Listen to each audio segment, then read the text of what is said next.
booking, hotel booking worldwide. They are the global funder of Uber, so transportation, and Grocery Philippines. Supply chain sa lahat ng sari-sari store. They raised already 9.7 billion sa supply chain ng mga sari-sari store. So ano sila, malaking distribution channel. So, yung offer sa amin is 30 million US dollars, 1.5 billion agad. Ganon kagad yung raise. 60-40 din, majority din. Then, system will duplicate sa California para meron kagad na global market entity kagad, si EM. Hindi kami pumayag. Sabi ko, ano lang, I can give only least percentage if you want to get into this project. Kasi ano to eh, baby project ko to. Kaya sabi nga nila, and then after doon, nag-usap-usap ulit. Tapos after nila mag-usap, nag-conference call lang sila, they offer us $100 million. That's 5 billion. Kahit na ilang taon, hindi namin kagad mauubos yun. Sabi ko, 5 billion. 5 billion. Nagtitingin lang kami ni Sharon. Sabi ko, di pa ako nakakita ng 5 billion pa. Diba?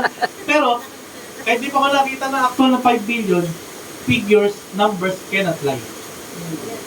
Tama? Eh siyempre, math person ako nung school days ko. Kaya hindi ako nagpadala dun sa offer. Kasi mauubos din yung 5 billion niya. Nakuha niyo po? Kasi, sabi ko nga, hindi ko na kailangan ng 5 billion agad-agad. Kung majority naman sila, baka madikit yung purpose ng concept. Madidikit yung purpose ng concept. Di ba? Kasi, baka mamaya, sila pa talaga yung global funder na affected sila. Di ba? So, they want to lose that 5 billion just to shut down the system. Kasi sila nang may control. Di ba? Kasi, massive consumerate sila. Siyempre, supply chain na sila. And they don't want their profit to cut off. Kasi makakat yung profit ng mga taas. Okay, kaya sabi ko dito kay EMS, pagkakataon naman na hindi natin sila kakalabanin, ang hiling lang natin, bahaginan nyo naman kami. Kahit kunti lang. Eh, kunti lang. Tama? 1% nga, pwede pa rin, masaya pa rin kami doon, tama? Kung 1 billion naman yan, benta araw-araw, 10 million araw-araw, hati-hati tayo, pwede na rin. Tama? Meron man lang 1,000 isang araw yung mga member natin, hindi na masama. Dagdag sa kinikita, tama ko ba? So yun yung nakita ko. Kaya lang sabi ko, ano yun eh, inobserbahan para si EMS 2021. Tapos nakipag-meet sa amin 2020. 1 year nilang inobserve yung system paano siya tumatakbo. Kaya lumipad ng Pilipinas. At kami ay closed door mismo. Kaya lang, bakit daw sila nagtataka na sila yung global funder at sila yung nanliligaw para pondohan yung project? Bakit daw sila pa yung kailangan mangligaw sa amin? Ayun. Nakita nila eh. Kasi grocery, Airbnb booking, ang kailangan nila client, eh nasa atin yun. Yung target market ng lahat ng business nila, nasa atin. That's why they are willing to fund that much. Pero majority ownership. Sabi ko, I can give only 5%. Kasi may computation ka na. Kasi may computation ako, pastor. Para lang yan ang Pilipino naka-invento ng tubig na gagawin ko sa gila. Apa. Bibilin lang yun para patayin lang. Di ba? Kasi global funder yun, di ba? Kaya sabi ko, ito computation ko. 110 million Pilipino tayo. Ang target ko by 2024 hanggang 2025, 1 million active shoppers. Napakaliit ng numbers. That's 1% of the population of the Philippines. Diba? Na bumagastos lang ng 300 pesos araw-araw. Yung 300, maliit eh. Diba? Sa 300 pesos, sa 1 million, that's 300 million. Kunin mo 3% na, that's 9 million every day. So, times mo siya ng 30 days, 270 million in 30 days. 12 mo pa siya ng 1 year, 12 months. That's 3.2 billion. 1 year pa lang. Kaya yung 5 billion, payat. Ha? 100 million US dollar eh. Okay lang sana kung 5 billion US dollar, diba? No, medyo malaki-laki yun. Eh, siyempre, malaki ang market natin. Hindi lang Pilipinas, but global. Kasi sabi ko, sa mga kaibigan namin. Kasi mga nakakausap ko, mga networker eh. Alam mo, ang utak networker, pay in pay out lang eh. Minsan, i-scam pa eh. Ngayon, sabi ko, baguhin natin yung mindset natin. Kung itong mga bilyonaryo type na ito, nakita yung potential ng concept nila, why not tayo mga networker? Bakit hindi tayo ang makakita? Kasi nandito na tayo eh. Linisin natin yung industriya ng networking. Nakukuha po natin. Ang maganda kay EMS, hindi kami nagne-networking. Ang gusto namin, tulungan kang kumita ng long term sa networking mo na dala-dala. Kasi mas happy kami pag kumita ka ng marami dyan, marami kang pambili din ng bigas. Idaan mo lang kay EMS. Tama ko ba? Kaya tinutulungan namin yung ibang mga may-ari ng kumpanya paano mag-stay long in the market. Hindi yung short term lang. Kasi kailangan talaga natin matulungan yung mga kababayan natin, hindi lang dito sa Pilipinas, but also globally. Sige po. Kaya naman mga Sige po. dahil gusto ko mapaya, mananganib ang buhay niya. So, tayo ng mga pastor, papanalangin natin. Man. Huwag niyang, huwag siyang, kasi iiniminit ka ng Antikristo, dinig na tayo. Dinig tayo. Dinig na po yan. Dahil tumatanggi ka, ito, di ba? Ganun gagawin yan, kaya papanalangin natin. So, kailangan natin Kaya- tibayin yung Kaya, mo. ang maganda nito, lalo po nating pagtibayin yung system. Paano magiging matibay yung system? Kailangan yung gumagamit ng data. Kasi, yung foundations ng system, nasa users. Kaya sa atin manggagaling yung tibay niya. Kailangan magkaisa tayo. Kasi, sa pagkakaisa nating lahat, habang dumadami, we move silently below the river. Kaya, sabi ko nga, hanggat maaari, ang kakausapin muna natin, below level. Kasi itong below level, mas malaki ang pwersa niya, yung maliliit. Sabi ko, yung garapon, lagyan mo yan ng bola, hindi niya kaya i-fit in lahat ng spaces. Lagyan mo ng jollen, hindi pa rin. Pero lagyan mo ng buhangin, fill in lahat yan. Which is tayo lahat yun ng mga consumer. Yung maliliit. We fill in the gap. So, yung missing link nasa atin. Yung retail industry na missing link na pinutol sa consumer, tayo yung nag-connect. Amen. Tayo yung nag-connect. Kaya si Sharon, di na naman makapigil. Tumayo na naman. Ganyan yan. Pag ako nang gigigil, lalong gigil eh. Kasi, Sige po. na-invite na kasi, di ba? Sige. Ako magbigay. Apa. Paano ngayon, di ba, walk-in, yung magkano, meron. Apa. Paano ngayon, mapasok agad, pala, yung bibigyan sila sa shop, na mabibigyan nyo. Apa. Paano pumapasok agad yung ano papasok? Yan. Ito good news. Pagdating sa system implementation, we are 100% perfectly running.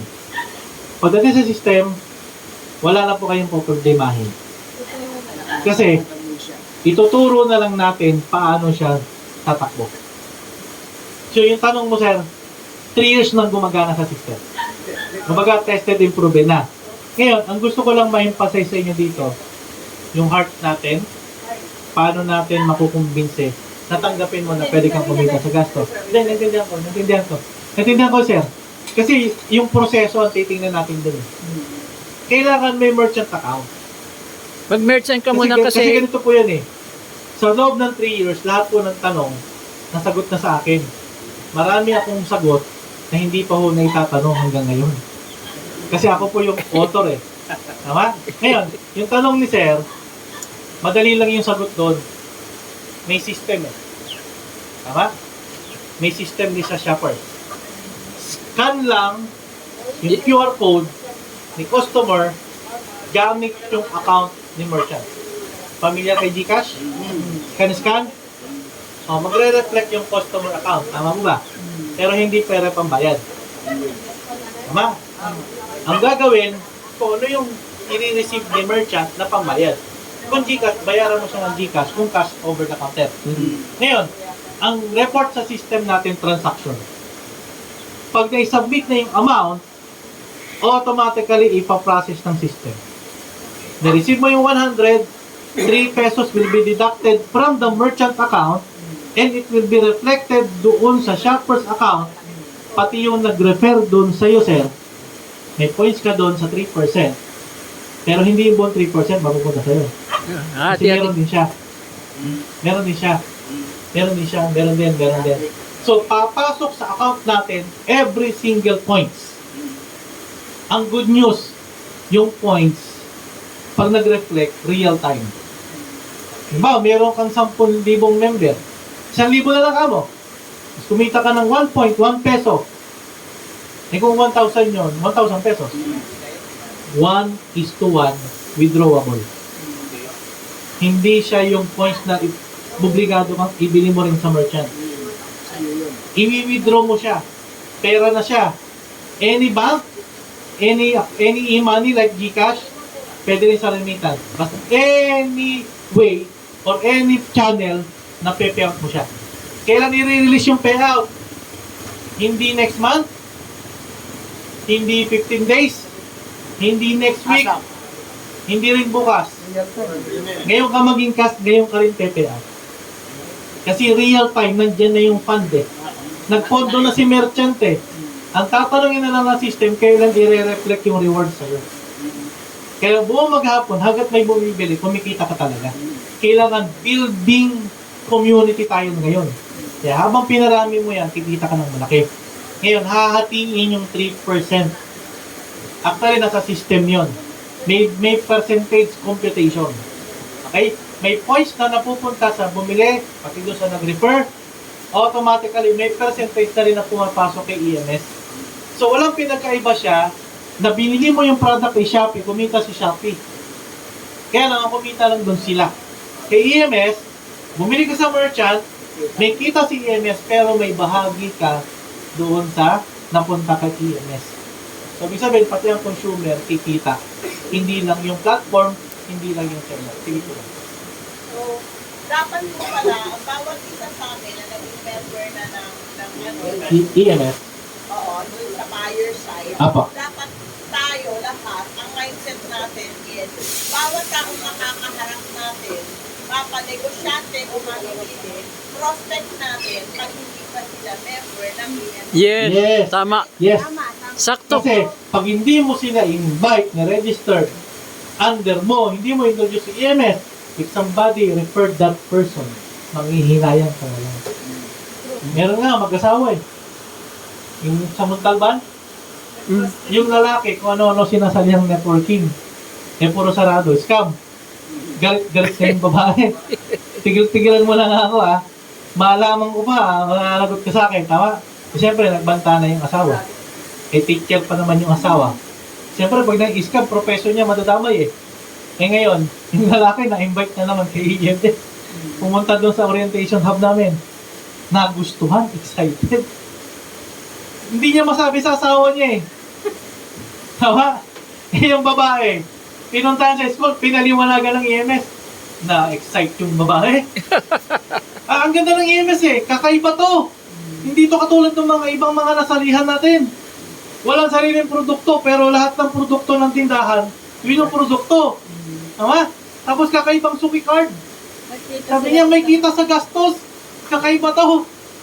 Yan yung dapat nating salihan. Ganun na nangyari. E di, eto sir, ang nangyari, in-invite yung babae doon sa hub. Nagkataon naman yung lalaki, nandun din. Nagkita sila ngayon. Nagkagulatan, ba't ka nandito? Nandito ka. Eh, in-invite ako eh. Yung lalaki, hindi makaimik. Bakit daw nandun siya? Ano sinabi niya? Na-invite lang din ako dito. hindi niya maamin na member na siya ni EMS. Eh di yung babae ngayon, excited. Gusto niya kasi magpa-registered na. Ganito ang dapat nating salihan. Hindi yung pinagsasalihan na kung ano-ano. Kaya na lang, hindi makaimik. Eh ngayon, nung ini-encode, ayaw ma-encode.